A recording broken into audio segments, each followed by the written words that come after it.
कल प्रधानमंत्री जी ने पार्लियामेंट में 2 घंटे, शायद 2 घंटे 13 मिनट, 2 घंटे 13 मिनट भाषण किया। उसमें अंत में 2 मिनट उन्होंने मणिपुर की बात की।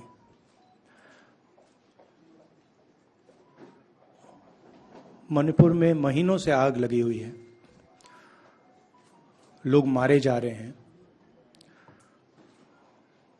बलात्कार हो रहा है, बच्चों को मारा जा रहा है। और अगर आपने देखा होगा कल, तो प्रधानमंत्री हंस हंस के बोल रहे थे, मुस्कुरा रहे थे, जोक्स क्रैक कर रहे थे, हंस रहे थे। ये उनको शोभा नहीं देता है।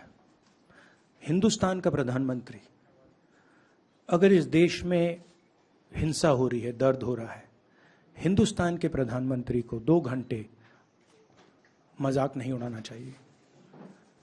विषय कांग्रेस नहीं था, विषय मैं नहीं था, विषय मणिपुर है। मणिपुर में क्या हो रहा है और उसको एकदम क्यों नहीं रोका जा रहा है, ये विषय है। मैं आपको अपना एक्सपीरियंस देता हूं, जो मैंने शायद अभी तक बोला नहीं, शायद पहले बोल देना था। मैं अब तकरीबन 19 साल से राजनीति में हूं और मैं हर स्टेट में गया हूं। बाढ़ आए, तूफान आए, सुनामी आई थी, हिंसा होती है, हम जाते हैं। 19 साल के एक्सपीरियंस में जो मैंने मणिपुर में देखा और सुना, वो मैंने कभी पहले नहीं सुना था।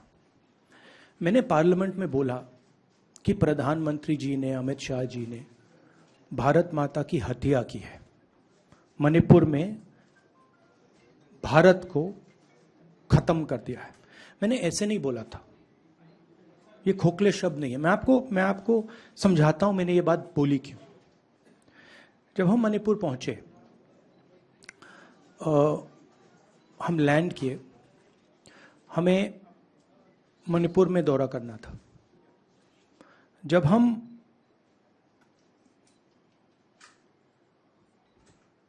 मेते एरिया में गए, हमें साफ कहा गया था कि अगर आपकी सिक्योरिटी डिटेल में कोई भी कुकी होगा, उसको आप यहां मत लाइए, क्योंकि हम उसको मार देंगे। और जब हम कुकी के एरिया में गए, हमें कहा गया अगर कोई मेथे आपकी सिक्योरिटी डिटेल में होगा, उसको आप मत लाइए, उसको हम गोली मार देंगे। हम जब गए, हमें मेतेज को परे करना पड़ा, हमें कुकीज को परे करना पड़ा। मतलब एक स्टेट नहीं है, आज 2 स्टेट है। स्टेट की हत्या कर दी गई है और उसको चीर दिया गया है। इसलिए मैंने बोला, हिंदुस्तान की हत्या मणिपुर में बीजेपी ने कर दी है। और जब मैंने कल प्रधानमंत्री को देखा हंसते हुए, मजाक उड़ाते हुए, मैं समझ नहीं पा रहा था कि हिंदुस्तान का प्रधानमंत्री इस प्रकार से कैसे बोल सकता है। प्रधानमंत्री को यह पता नहीं लग रहा है कि हमारे देश में क्या हो रहा है। छोड़िए, नहीं जाना चाहते हैं, उसके भी कारण हैं, शायद मैं बता नहीं सकता हूं आपको, उसके कारण हैं। मगर अगर जा नहीं सकते हैं तो मणिपुर के बारे में बोले तो। हिंदुस्तान की आर्मी, आप सब जानते हो, सेना को आप जानते हो, जो मणिपुर में हो रहा है, हिंदुस्तान की सेना उसको 2 दिन में रोक सकती है। 3 दिन नहीं लगेंगे। अगर हिंदुस्तान की आर्मी को कहा गया कि यह तमाशा बंद करो, 2 दिन में यह तमाशा, ड्रामा बंद हो जाएगा। प्रधानमंत्री मणिपुर को जलाना चाहते हैं, आग बुझाना नहीं चाहते हैं। यह है सच्चाई। अब आप अपने सवाल पूछिए। Would you like me to say it in English? Huh? I watched the Prime Minister of India yesterday speaking for 2 hours, laughing, joking, लगावing naras in the parliament. The Prime Minister would say one line and the entire BJP would shout another nara. You know, the Prime Minister seems to have forgotten that the state of Manipur is on fire and has been on fire for 4 months. Women and children are dying over there. People are being murdered. Women are being molested, are being raped. And the Prime Minister of India is sitting in the middle of the parliament, shamelessly laughing. This is not about Rahul Gandhi. This is not about the Congress party. This is not about the opposition. This is about India. It's about our country. A state has been decimated. It has been destroyed. It does not exist anymore. And it has happened because of the politics of the BJP. Divide and rule and burn. That is why in my speech I said, Bharat Mata has been murdered in Manipur.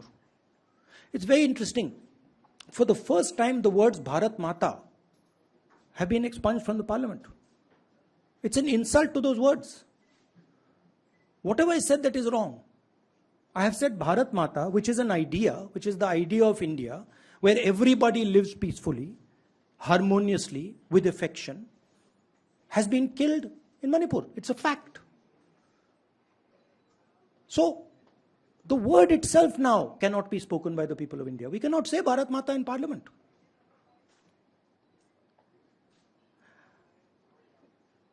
I want to tell you about my own personal experience of Manipur.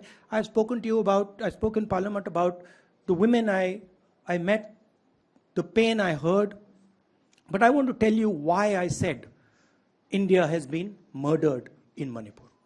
And I said it because Manipur no longer exists as a state. A state requires control. A state requires authority. That is disappeared in Manipur. It does not exist. And I saw this with my own eyes. When we went to Manipur, when we went to the Meitei area, we were categorically told that please ensure, we want you to come, we love you, but please ensure that if there are any cookies in your security detail, they do not come into our area or we will shoot them. When I went into the cookie area, we were told the same thing. We love you, we want you to come. But please make sure, if there are any Meiteis in your security detail, we will shoot them. Do not bring them here. Before going to the Meitei area, we had to remove all cookies from our security detail. Before going to the cookie area, we had to remove all Meiteis from our security detail. When we went there, the security forces, central security forces, told us we have never seen anything like this. We were told it is completely outside our control. Okay?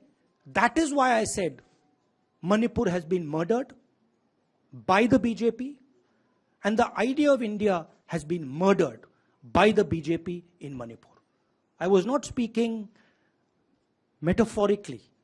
I was speaking literally.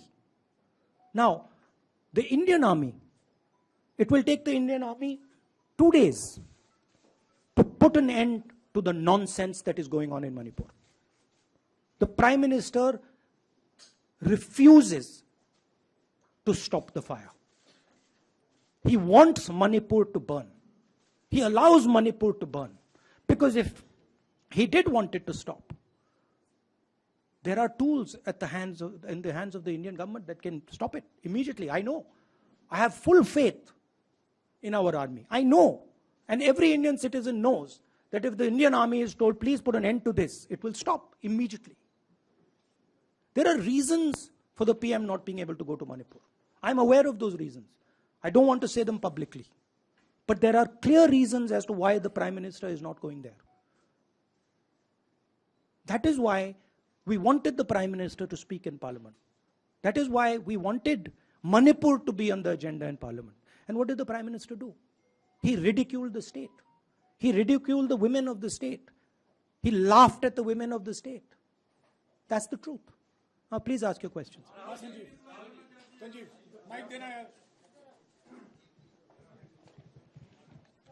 Finally, I just want to say one thing again in English. See, the Prime Minister, when he becomes Prime Minister, he ceases to be a politician. He becomes the representative of the voice of this country. The politics should be put aside. And the Prime Minister should speak not as a petty politician, as the leader of a political party, but the Prime Minister should speak with the weight of the Indian people behind him. And it's tragic to watch Mr. Narendra Modi. It's sad, because the Prime Minister does not understand what he actually is. He is our representative. He's my representative. He's all our representative. And watching the Prime Minister spend 2 hours talking about the Congress, talking about the opposition, making ridiculous remarks about the name, this really does not do justice to an Indian Prime Minister. I've seen Prime Ministers from the Congress party, I've seen Prime Ministers from the BJP, I've seen Mr. Vajpayee, I've seen Mr. Dev Gowda. None of them have ever done this.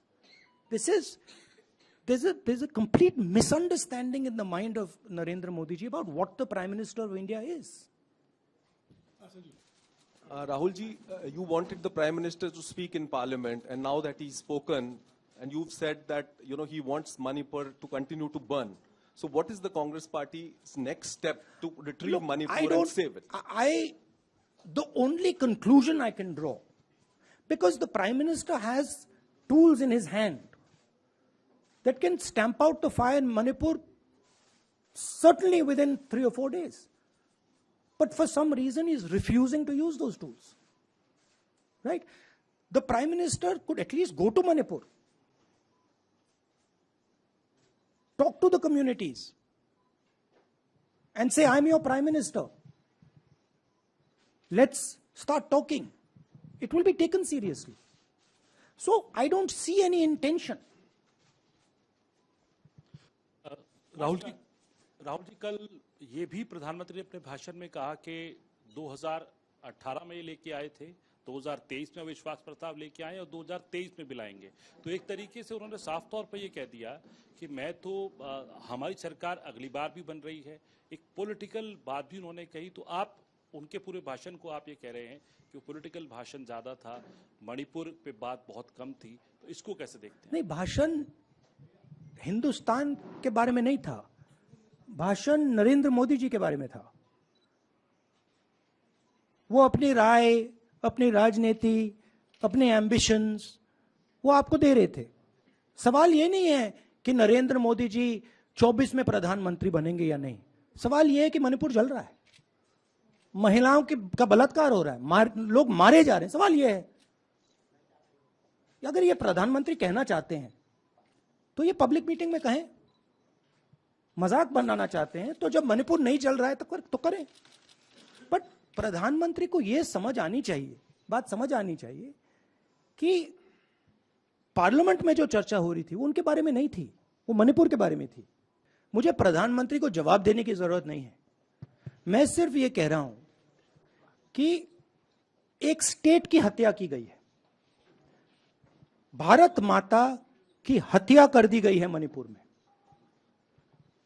Bharat माता की हत्या मणिपुर में कर दी गई और प्रधानमंत्री लोकसभा में मजाक उड़ा रहे हैं, हंस रहे हैं, नारे लगवा रहे हैं. मुझे क्या जवाब देने की जरूरत है?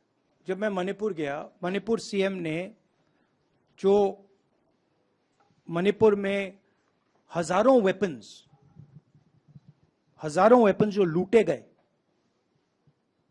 वो मणिपुर सीएम के नीचे ही हुआ.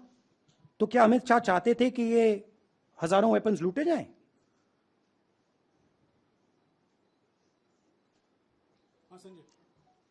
राहुल जी, जो हिंसा चल रही है, क्या अमित शाह चाहते हैं कि हिंसा चलती जाए? चीफ मिनिस्टर उसको रोक नहीं पा रहा है. अमित शाह जी कह रहे हैं कि भैया वो हमारी बात मान रहा है. तो क्या आप चाहते हैं कि मणिपुर चलता जाए? एमपीज को निकालें, वापस डालें, हमारा काम बदलता नहीं है। हमारा लक्ष्य जो मणिपुर में हो रहा है उसको रुकवाने का है। जो भी औजार हमारे हाथों में है उस हिंसा को रुकवाने के लिए उनका हम प्रयोग कर रहे हैं और करेंगे।